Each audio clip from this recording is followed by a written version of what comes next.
এই যে শোনো শোনো, কে তুমি এরকম মুখ ঢাকিয়ে যাচ্ছ কেন? আমি কালমুখী, আমার মুখ দেখলে মানুষের ক্ষতি হবে, তাই আমি মুখ ঢাকিয়ে যাচ্ছি। ওসব ফালতু কথা রাখো, মুখটা দেখাও দেখি। না না, তোমারও কিন্তু অমঙ্গল হবে। আচ্ছা হোক আমার অমঙ্গল, মুখটা দেখাও। দেখবে, এই দেখো। সরো। সরি, আমি বুঝতে পারি না, আমি নতুন শিখছি তো। এই তুমি মুখ দেখাও, মুখ দেখাও। আমি তো বলেছি। সত্যি তুমি কালমুখী, তোমার মুখ দেখলেই অমঙ্গল, তুমি কাউকে মুখ দেখাবে না। আচ্ছা এভাবে মুখ ঢাকিয়ে কোথায় যাচ্ছ? আমি কালমুখী বলে কেউ আমাকে বিয়ে করতে চাইছে না, তাই আমার মা আমাকে ঘর থেকে বের করে দিয়েছে। তাই?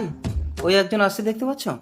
ও আমার জমজ ভাই, আমার নাম জম, ওর নাম জমাট। ওকে নাকি সব কিছুর ভাগ দিতে হবে, ওর জন্য আমি বিয়েটাও করতে পারছি না। তুমি যদি তোমার মুখ দেখি ওর ক্ষতি করতে পারো তাহলে আমি তোমাকে বিয়ে করবো। ঠিক আছে। এসে গেছে, যাও যাও। জমাট আমাকে পছন্দ তোমার? দেখো, জমের পছন্দ মানে জমাটেরও পছন্দ, ওই একটাতেই জমজমাট। এবার আমাকে বিয়ে করো। ওই কিছুই তো হলো না ওর। বলো না, ওর যা হয়েছে ও পরে বুঝতে পারবে। ওসব বাজে কথা রাখো, আমি তোমাকে বিয়ে করতে পারবো না, যাও। মিথ্যেবাদী নাকি আমাকে বিয়ে করবে? চোখে কিছু দেখতে পাচ্ছি না কেন? এ কি, মেয়েটাকে দেখার পর চোখ ঝাপসা হতে হতে চোখে আর কিছু দেখতে পাচ্ছি না কেন? জম। মেয়েটার মুখ দেখে জমার তো সত্যি সত্যি অন্ধ হয়ে গেছে। না, মেয়েটাকে বিয়ের কথা দিয়েছে, আমাকে বিয়ে করতেই হবে। আন্টি, হ্যাঁ কে? আমি জম। কি হয়েছে? আপনার মেয়ের মুখ দেখে আমার জমজ ভাই জমাট অন্ধ হয়ে গেছে। এই কালমুখী, হ্যাঁ মা।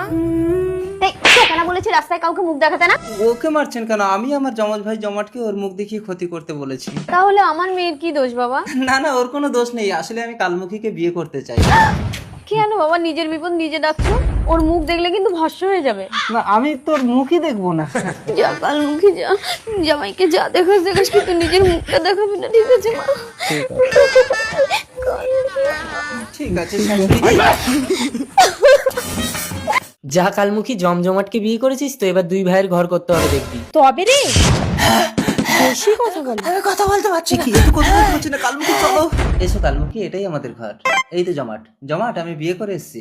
ভালো করেছিস জম, তাহলে তোর বউ আমার বউ। না না, তুই সবকিছু নিয়ে নে, তবু আমি বউর ভাগ দেবো না। কেন দিবি না? বাবা মরার সময় বলে গেছে এ বাড়ির সবকিছু আমরা দুজন সমান সমান নেই। তুমি ওই খানাকে ধরা দেবে না। ঠিক আছে। চলো কালমুখী, ওই অন্ধ জমাট তোমাকে কিন্তু হাতড়ে হাতড়ে খুঁজবে, তুমি ধরা দেবে না। আমি বাজার থেকে আসি। হ্যাঁ আচ্ছা ঠিক আছে। আমি বাজারে যাচ্ছি, নতুন বিয়ে করে বাইরে বেরোতে নেই, আমাকে দিয়ে আমি হাতড়ে হাতড়ে এনে দিচ্ছি। না, ঘুমটাটা এবার খুলে ফেলি। আমার স্বামী তো বাজারে গেছে, আর এই অন্ধকে মুখ দেখালেও কোনো ক্ষতি নেই। মালটা বাজারে গেছে, ভালো হয়েছে। এ কি, তুমি আমাকে মুখ দেখালে কেন? এই কি, তুমি বাজারে যাওনি? দাদা রেখেছে, আমি ঘরে ছিল।